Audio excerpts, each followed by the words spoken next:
Voilà, donc je me présente, je m'appelle Madeleine Burton, je travaille à l'Universitaire Saint-Luc à Bruxelles et je vais vous présenter aujourd'hui la revue systématique que j'ai réalisée sur la téléréadaptation dans le cadre du cancer du poumon pour patients qui ont été opérés ou non, et ce tout au long de la maladie.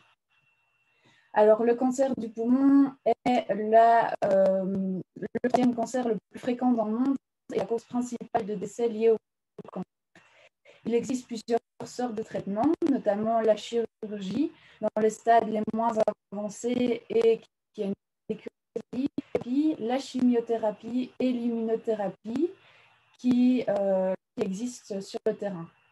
Alors, un problème rencontré par les patients, c'est qu'en plus des symptômes liés au cancer, ils vont subir toute une série d'effets secondaires liés au traitement, ce qui va les entraîner dans un cercle vicieux de déconditionnement physique significativement associé à une baisse de leur qualité de vie.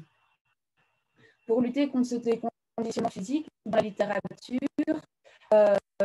et dans le domaine de l'oncologie, il y a de plus en plus d'exercices physiques pour le cancer pulmonaire. Les exercices physiques se sont avérés efficaces pour diminuer le taux de complications pulmonaires post-opératoires, diminuer la durée de séjour et les coûts de santé, améliorer la capacité fonctionnelle, la qualité de vie, l'humeur et diminuer certains symptômes. Un autre problème est que les patients rencontrent pas mal de barrières à pratiquer ces exercices physiques. Et donc, dans ce sens, la téléréadaptation pourrait être une solution, surtout en termes d'accessibilité, de coûts et de gain de temps. Alors, pour rappel, la téléréadaptation, c'est le moyen d'offrir à des services via les technologies actuelles comme les smartphones, les ordinateurs, les téléphones et j'en passe. Alors, la téléréadaptation n'est pas quelque chose de nouveau, ça existe depuis les années 1900-1920, plus ou moins, mais ça a connu un essor grandissant avec la crise du coronavirus que nous avons traversée récemment, où on privilégiait les consultations à distance pour diminuer le risque de contamination. Alors, dans la littérature actuelle, malheureusement, il n'y a pas de systematic review qui se penche sur la téléréadaptation dans le cadre du cancer du poumon. Et donc, nous avons eu cette question de savoir si la téléréadaptation est faisable et sûre pour les patients qui souffrent d'un cancer du poumon. De là, on découlait aussi d'autres questions secondaires, à savoir est-ce que c'est efficace pour améliorer la capacité physique, diminuer la sévérité des symptômes, diminuer la dépression ou l'anxiété, améliorer la survie, la fonction pulmonaire, les outcomes post-opératoires, la dyspnée ou encore changer la composition corporelle. Pour ce faire, nous avons interrogé 4 bases de données avec les mots-clés lung, néoplasme et télérehabilitation. Nous avons décidé d'inclure des articles qui portaient uniquement sur les sujets humains adultes atteints d'un cancer du poumon, quel qu'en soit le type, le stade, la présence ou non de métastases. Les patients peuvent être sous traitement ou non, opérés ou non.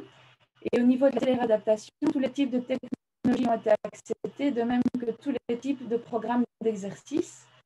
Nous avons retenu des essais et des RC rédigés en français ou en anglais. Alors, par rapport aux critères d'exclusion, nous avons décidé d'exclure tous les programmes qui ne faisaient que de la stimulation électrique neuromusculaire, les posters et abstracts de congrès et les articles rédigés dans une autre langue. Madeleine, est-ce que vous pouvez arrêter votre vidéo parce qu'on a des problèmes de son, de qualité de son. Donc, je pense qu'on continuera à voir votre écran, mais on aura un meilleur taux pour votre uniquement le son, la vidéo plutôt. Oui, je m'en occupe. J'essaie de commentaire. Excusez-nous.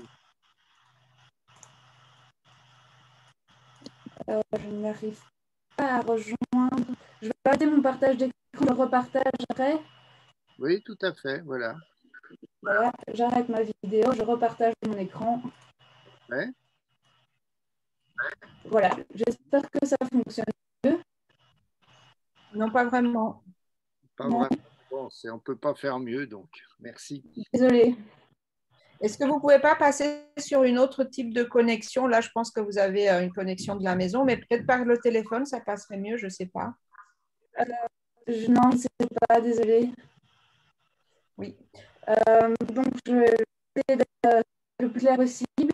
Donc, nous avons eu 105 patients, dont plus de la moitié avaient un stade léger à modéré et les 2 autres quarts avaient des stades plus avancés. Les patients avaient des comorbidités, il y avait notamment 40% de fumeurs, 20% de patients BPCO et 20% de patients cardiovasculaires en plus de leur atteinte du cancer pulmonaire.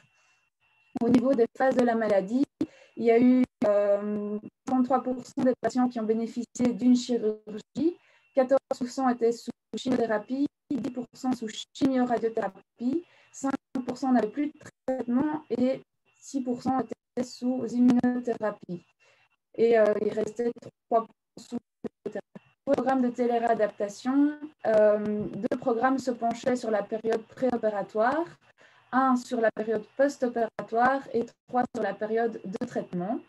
Les programmes duraient entre 2 semaines et 1 an, à raison de 2 à 7 fois par semaine pour des sessions qui duraient entre 30 minutes et 1 heure. Au niveau des contenus des programmes, tous les entraînements contenaient un entraînement en endurance d'intensité continue et dans 5 articles, il y avait également du renforcement musculaire. Et en 3 articles, ils ont également ajouté à tout cela des exercices respiratoires, une approche diététique, de l'éducation ou un soutien psychologique. Alors, au niveau des technologies utilisées, il y avait soit une supervision directe par visioconférence, soit des coups de téléphone de manière différée par rapport au moment où le patient faisait ses exercices, et des applications web et smartphone dans 2 articles. Alors, au niveau des résultats, d'abord, d'attente de faisabilité, donc, qui est définie par le taux de rétention. Alors, la rétention, c'est le nombre de patients qui ont effectivement terminé l'étude divisé par le nombre de patients inclus au début de l'étude. On voit que ce taux de rétention est au-dessus des 70% attendus, donc un taux de rétention qui est très bon. Par contre, le taux d'adhérence qui reflète le taux de participation aux exercices, lui, était en dessous des 70% attendus. Et donc là, il y aurait un problème de faisabilité. Par contre, le taux était 100% et la raison principale était une perte de motivation de la part des patients. Au niveau de la sécurité, il n'y a eu aucun événement indésirable dans les études incluses. Alors, au niveau des résultats, plus au niveau des outcomes, donc ici, on va comparer la téléadaptation à des soins utiles. Et pour la capacité physique, il n'y a pas de différence qui a été observée. Donc, les deux sont efficaces, aussi efficaces l'une que l'autre. Pour la qualité de vie, il y a une différence significative en faveur de la téléréadaptation à court et à long terme, donc à plus de 6 mois et à moins de 6 mois après l'intervention. Pour la sévérité des symptômes, il n'y a pas eu de différence entre les soins usuels et la téléréadaptation, sauf sur le long terme, mais ça, c'est dans une seule étude, et leur programme durait plus d'1 an, donc c'était là que la différence se jouait. Il y a une différence significative en faveur de la téléréadaptation pour la dépression et l'anxiété, et pour les autres hommes, excepté pour la masse musculaire, il n'y a pas eu de différence significative. Donc ici, on a une vue globale sur les résultats. C'est actuellement impossible de diviser ces résultats en fonction des différentes périodes de la maladie, mais parce qu'il y a pratique dans la nature, mais on essaie de nuancer néanmoins les résultats. Donc en période préopératoire, ça se base sur 2 articles. Ça améliorait la capacité physique et la fonction pulmonaire, mais pas les autres cas. En période post-opératoire, donc on se base sur un seul article. De l'adaptation était faisable et sûre. Ça améliorait l'anxiété et la dépression et la qualité de vie, mais pas la survie. Période de traitement pour 3 articles. La téléréadaptation était efficace pour améliorer la qualité de vie, la sévérité des symptômes, la musculaire, mais on a pu le voir tout à l'heure.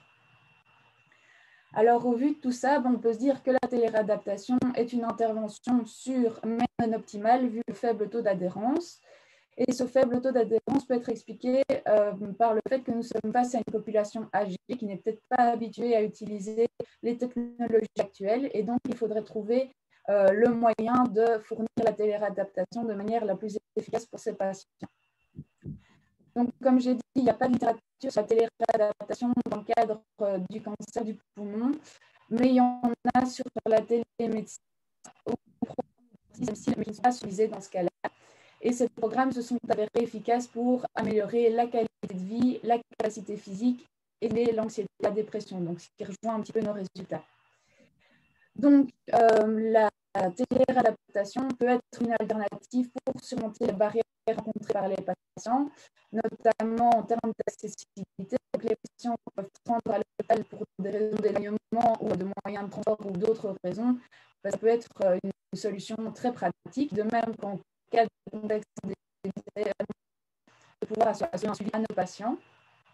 Une autre option est de proposer la téléréadaptation en complément d'exercices supervisés à l'hôpital pour augmenter le taux d'activité physique réalisé par nos patients.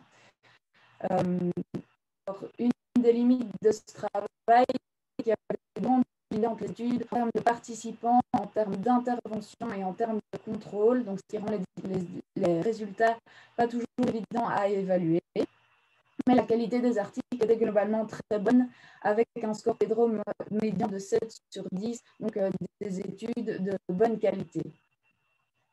Et je vais conclure ici en disant que la thérapie est une intervention sûre, mais non optimale, actuellement à cause du faible taux d'adhérence, mais qui est efficace pour améliorer la qualité de vie, la masse musculaire, la dépression et l'anxiété.